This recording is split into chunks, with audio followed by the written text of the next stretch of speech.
Class 8-এর দ্বিতীয় পর্যায়ক্রমিক মূল্যায়নের বাংলার একটি মডেল কোশ্চেন সেট সম্পূর্ণ উত্তর সহ আলোচনা করব। একের প্রশ্ন দেখা বলেছে সঠিক উত্তর নির্বাচন করো। ছটি প্রশ্ন, 6 নম্বর। একের 1 নম্বর, দাঁড়াও কবিতাটির কবি হলেন রবীন্দ্রনাথ ঠাকুর, শক্তি চট্টোপাধ্যায়, প্রেমেন্দ্র মিত্র। দাঁড়াও কবিতাটির কবি হলেন শক্তি চট্টোপাধ্যায়। একের 2 নম্বর, পৃথিবীর সব জল সব তীর ছুঁয়ে গেছি বারবার, উত্তাল হয়ে সাহসের ভর করে দুর্বার ইচ্ছায়। সঠিক উত্তরটি হবে দুর্বার ইচ্ছায়। নেক্সট দেখো, চেনুমাসি বেনুমাসির বাড়ি বেহালায়, উত্তরপাড়ায়, ব্যারাকপুরে। চেনুমাসি এবং বেনুমাসির বাড়ি কোথায় বলো তো? উত্তরপাড়ায়। নেক্সট প্রশ্ন, বৃক্ষ শিশু নিরাপদে নিদ্রায় যায় বীজে ফুলে কাণ্ডে। বৃক্ষ শিশু নিরাপদে নিদ্রায় যায় বীজে। নেক্সট একের 5, নাটোরের মহারাজার নাম গোবিন্দনাথ, যোগেন্দ্রনাথ, জানকীনাথ। সঠিক উত্তরটি হবে জগদীন্দ্রনাথ। একের 6, উঠানের কোণে হেসে কুটি কুটি হয় ডাহুক গৃহবধূ বুনোফুল।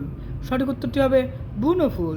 2 নম্বর, একটি বাক্যে উত্তর দাও। 2-এর 1 নম্বর, নইলে আর বেটাদের ছোট লোক বলছে কেন? বক্তাকে তিনি কাদের সম্পর্কে কাকে এই কথা বলেছেন? দেখো উত্তর হবে বক্তা জমিদার বেনি ঘোষাল, তিনি চাষিদের সম্পর্কে রমেশকে এই কথা বলেছেন। নেক্সট প্রশ্ন, চেঁচিয়ে উঠল সমস্বরে, কি বলে তারা চেঁচিয়ে উঠল? দেখো, প্রাণ আছে এখনও প্রাণ আছে বলে তারা সমস্বরে চেঁচিয়ে উঠল। নেক্সট, অপর কড়ি খেলার সঙ্গী সাথীদের নাম কি ছিল? উত্তর হবে জেলেপাড়ার 3 কড়ি ছেলে বঙ্কা, হৃদয়, আরও অন্যান্য ছেলে এবং ব্রাহ্মণপাড়ার পটু ছিল অপর সঙ্গী সাথী। নেক্সট 2-4 নম্বর, অমলা তাদের আলমারি খুলে অপুকে কী কী দেখিয়েছিল? উত্তর দেখো, অমলা তাদের আলমারি খুলে কাচের বড় মেম পুতুল, মোমের পাখি, গাছ, আরও কত কি অপুকে দেখিয়েছিল। 2-5 নম্বর, ক্রিয়ার মূলকে কি বলে? ক্রিয়ার মূলকে বলা হয় ধাতু। নেক্সট, ওই দেখ খোকা রেলের রাস্তা, কে এ কথা বলেছেন? এ কথা বলেছেন অপূর্ববা হরিহর রায়। নেক্সট, নিচের প্রশ্নের উত্তর দাও। প্রত্যেকটার জন্য নাম্বার হচ্ছে 3 করে। 3-এর 1 নম্বর, মোরা নালিশ করতে পারবো না, এ কথা কে বলেছিল? সে নালিশ করতে পারবে না কেন? দেখো, এ কথা রমাকে পীরপুরের প্রজা লাঠিয়াল আকবর বলেছিল। আকবর ছিল একজন বলিষ্ঠ লাঠিয়াল, গ্রামের সবাই তাকে সর্দার বলে মানত। রমেশের সাথে লাঠিযুদ্ধে সে হেরে গিয়েছিল।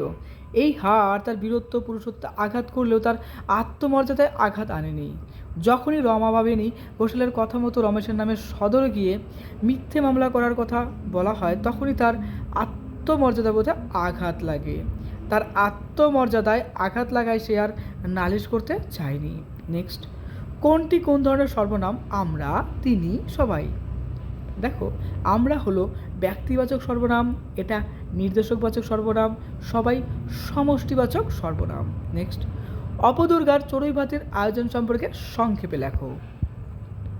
অপু এবং দুর্গা নীলমণি রায়ের জঙ্গলাকীর্ণ ভিটের উপর তাদের চড়ুই ভাতের আয়োজন করেছিল। দুর্গা জঙ্গল কেটে সাফ করেছিল আর অপু শুকনো লতাপাতা কুড়িয়ে এনেছিল।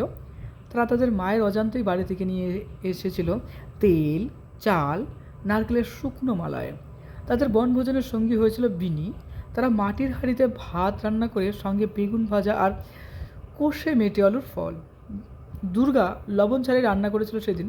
তাদের বনভোজনের এই খাওয়া হয়েছিল কলা পাতায়। এই বনভোজনই অপু দুর্গার কাছে আনন্দ ধাম হয়ে উঠেছিল। এরপরে একটা মোস্ট ইম্পর্ট্যান্ট প্রশ্ন দেখো, জীর্ণোদ্ধূত সংস্কারের বিষয় তুলে ধরে দৈনিক পত্রিকার সম্পাদকের একটি পত্র লিখো। খুব ইম্পর্ট্যান্ট একটা প্রশ্ন। প্রথমত দেখো, জীর্ণোদ্ধূত সংস্কারের বিষয় তুলে ধরে দৈনিক পত্রিকার সম্পাদকের পত্রতে ফার্স্টের দিকে সম্পাদক সমাবেশ, একটা পত্রিকার নাম সমাচার সারাদিন, তার অ্যাড্রেস দিতে হবে। দেখো 21 আচার্য প্রফুল্লচন্দ্র রোড, কলকাতা। এই দেখো 7,09,000। আর বিষয়টা কি? জীর্ণোদ্ধূত সংস্কার। তারপরে সবিনয় নিবেদন। তোমাদের বইতে এটা রয়েছে, তোমাদের ভাষাচর্চা বইয়ের খুব ইম্পর্ট্যান্ট একটা প্রশ্ন, অবশ্যই প্র্যাকটিস করে যেও। মন দিয়ে পড়াশোনা করো, সামনে এক্সাম, আর খুব ভালো থেকো।